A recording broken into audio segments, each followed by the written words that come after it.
공부란 무엇일까요? 혹시 여러분들은 지금 영상에서 나오고 있는 이미지만을 공부라고 생각하지는 않으셨습니까? 공부는 단순히 교과목을 공부하는데 국한된 이야기가 아닙니다. 제가 얼마 전에 운전을 하면서 라디오를 들었습니다. 라디오에서 어떤 학생이 DJ에게 이런 질문을 했어요. 저는 수학과 영어 공부가 너무 싫어요. 그런데 음악 듣는 건 너무 좋아요. 그래서 저는 음악을 하려고 하는데 어떻게 해야 합니까? 라고 질문하였습니다. 물론 그 DJ는 당연히 가수였습니다. 근데 예상치도 못했기에 저는 매우 놀랐어요. 그 DJ가 음악이란 걸 쉽게 생각하시나 봐요. 음악도 화성학을 공부해야 되고 그리고 악기들의 특성을 다 공부해야 하며 악기를 쉽게 다룰 수 있을 만큼 수많은 연습을 거치면서 매우 지루한 과정을 거치게 됩니다. 따라서 학생이 수학과 영어에서도 그렇게 지치게 되거나 공부를 못한다면 음악도 할 수 없어요. 지금 하시는 일에 집중하시길 바랍니다. 방금 말씀드린 음악도 공부의 대상이 될 수 있고 나아가서 미술, 운동, 그리고 요리 이런 것들도 다 공부의 대상이 될 수 있습니다. 심지어는 우리의 인생도 포함이 될 수 있습니다.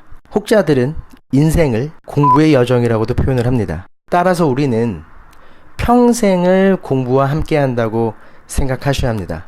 이렇듯 공부의 본질을 이해하는 것은 우리에게 필수적인 일입니다. 그렇다면 제가 주장하는 공부는 무엇일까요? 제가 여기서 공부를 정의해 보도록 하겠습니다. 공부란 어떠한 대상을 탐구하는 과정 속에서 사고의 지평을 넓히고 대상에 대해서 사고하는 방식을 습득하는 행위입니다. 단순하게 공식을 몇 가지를 외우고 단순하게 요리의 레시피를 외우는 행위가 아닙니다. 요리의 본질이 무엇인지 그리고 그 공식들이 말하고자 하는 자연의 법칙이 무엇인지 이러한 사고의 지평과 사고의 방식을 배우게 되는 것이 공부라고 할 수 있습니다. 제가 지금 말씀드린 공부라는 것을 더 잘 이해하기 위해서 공부를 특정 단계로 쪼개서 살펴보겠습니다. 첫 번째로 학습의 단계가 있습니다. 우리는 학습의 단계를 통해서 아주 기초적인 지식과 기술을 연마하게 됩니다. 이 기초적인 지식과 기술은 우리가 생각을 하고 사고를 넓히고 특정 사고의 방식을 답습하는 데 있어서 하나의 재료가 됩니다. 이 단계에서 우리는 요리를 할 수 있는 재료들을 얻게 된다고 생각하시면 되겠습니다. 여기까지가 우리가 지금까지 보통 생각해 왔던 공부의 모습이라고 할 수 있습니다.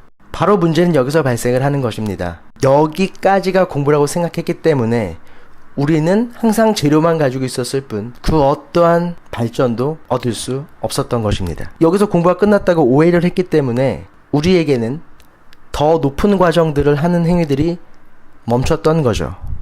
즉, 첫 번째 학습의 단계를 거친 후에 두 번째 맞이하게 되는 단계가 바로 이해의 과정입니다. 이 단계에서 우리가 해야 되는 것들은 우리의 재료들을 가지고 무엇을 할 수 있을지, 즉 레시피에 대한 정보를 얻게 됩니다. 이 단계가 없다면 우리가 단순하게 학원을 가서 스승들의 멋진 쇼만을 감상하게 된 꼴입니다. 단순히 구경하는 것이죠. 결국은 우리는 쇼를 구경하고 그 쇼에 대한 정당한 대가만은 지불한 채 레시피도 얻지 못했다면 어떠한 음식을 만들 수가 없습니다. 여러분들은 우리가 학습한 내용들, 재료들을 가지고 무엇인가를 스스로 해결하고 스스로 만들어 보려고 하는 레시피를 갖춰야 합니다. 그렇게 함으로써 비로소 학습했던 재료들의 내용이 무엇을 뜻하는지, 이들이 어떠한 의미가 있는지를 우리는 이해할 수 있게 되는 것입니다. 이를 통해서 이 재료들이 무엇을 의미하는지를 알아야만 우리는 레시피를 만들 수 있고 이해라는 것을 할 수가 있습니다. 그렇다면 여기서 과연 공부는 끝이 날까요? 절대로 그렇지 않습니다. 가장 중요한 단계인 마지막 단계가 있습니다.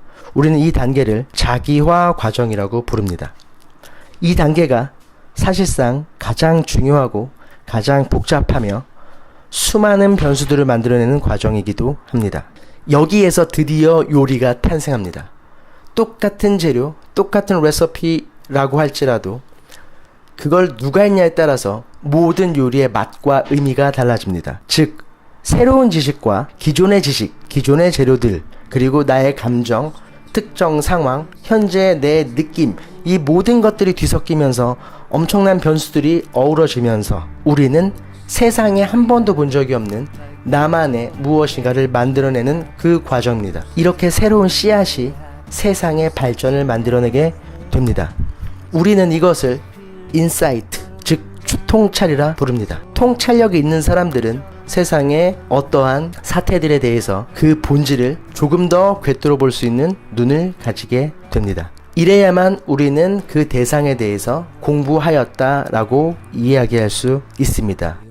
그렇다면 이렇게 복잡한 과정을 거쳐야만 되는 것이냐, 이런 질문을 할 수 있습니다. 충분히. 단순히 학습만 하는데도 엄청 힘들었었고, 단순히 학습만 하는데도 너무 피곤했었는데 꼭 이렇게 복잡해야 하는 것인가 라고 생각할지 모르겠습니다. 하지만 좌절할 필요까지는 없습니다. 왜냐하면 우리는 지금까지 양적인 부분에 너무 집중을 했습니다. 즉 학습의 단계에 모든 에너지를 소진했기 때문에 그렇게 말씀하실 수 있으신 겁니다. 우리는 거기에 썼던 에너지들을 조금은 더 다른 곳들로 펼칠 수 있어야 합니다. 학습의 양만을 늘리는 것이 아니라 적절한 단계에 적절한 에너지를 배분하여 우리는 올바른 알맞은 공부를 해나가야 하는 것입니다. 자, 그렇다면 다시 우리 돌아와서 많은 사람들은 어렸을 때부터 많은 시간을 1단계인 학습의 단계에 대부분의 에너지를 쏟아봤습니다.